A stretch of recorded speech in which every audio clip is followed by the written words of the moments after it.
RJ Broadhead, she's Martine Guyard. We'll get to the 4 NHL playoff games very shortly. We all knew the Vancouver Canucks were going to make changes. We didn't know exactly who or when. Tuesday we got some of those answers. We did indeed. Dave Nonis making some decisions. When Marc Crawford was hired as the 15th head coach in Vancouver Canucks history back on January the 24th, 1999, he took over a team that had been struggling for the better part of 5 years. In 2 seasons, though, Crawford had the Canucks in the playoffs. 2 seasons after that, Vancouver won the Northwest Division title under Crawford, and somewhere in there, the man known as Crow became the winningest coach in Canucks history. But as of Tuesday afternoon, Crawford was just the latest coach to have been fired by the Canucks. And with more, here's Dan Murphy.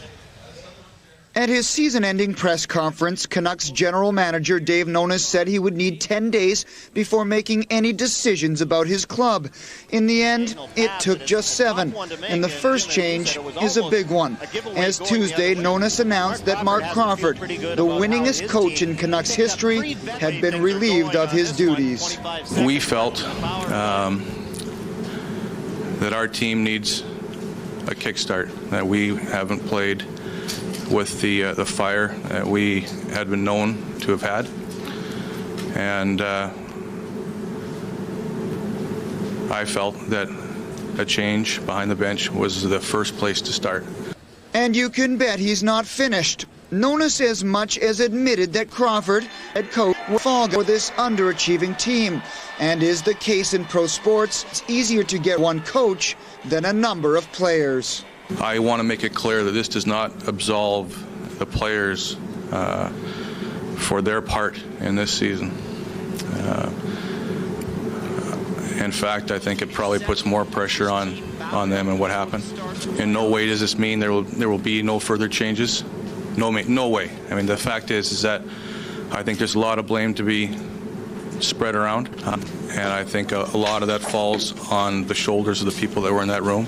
As for the people in that room, well, Nonis would not talk about specific players and how their relationship with the coach might have impacted his decision.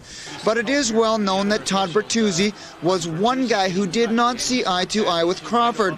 And it doesn't matter how good of a coach you are if the players are no longer paying attention. There were enough nights where certain players, you want to use the word tune out, you want to use the phrase didn't buy in, whatever you want. The fact is that there were certain nights when that happened, probably too many nights, and it wasn't because the message wasn't correct. It was that I think in some cases certain players weren't listening to that message. So now Nonis's job is to find a coach his players will listen to. And if that takes some time, so be it, because the GM says rushing out to hire a new coach is no good if he turns out to be the wrong guy. We want to have him as soon as we possibly can. I think it helps stabilize the marketplace. It helps. You're right. It helps. Helps our players under contract focus.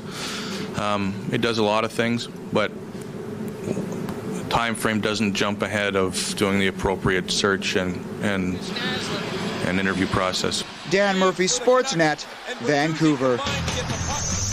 And here's a look at the numbers over the course of the 7 seasons that Marc Crawford was in Vancouver. Despite turning around the team, Crawford never found the success like he had in Colorado, never getting the Canucks past the second round of the playoffs.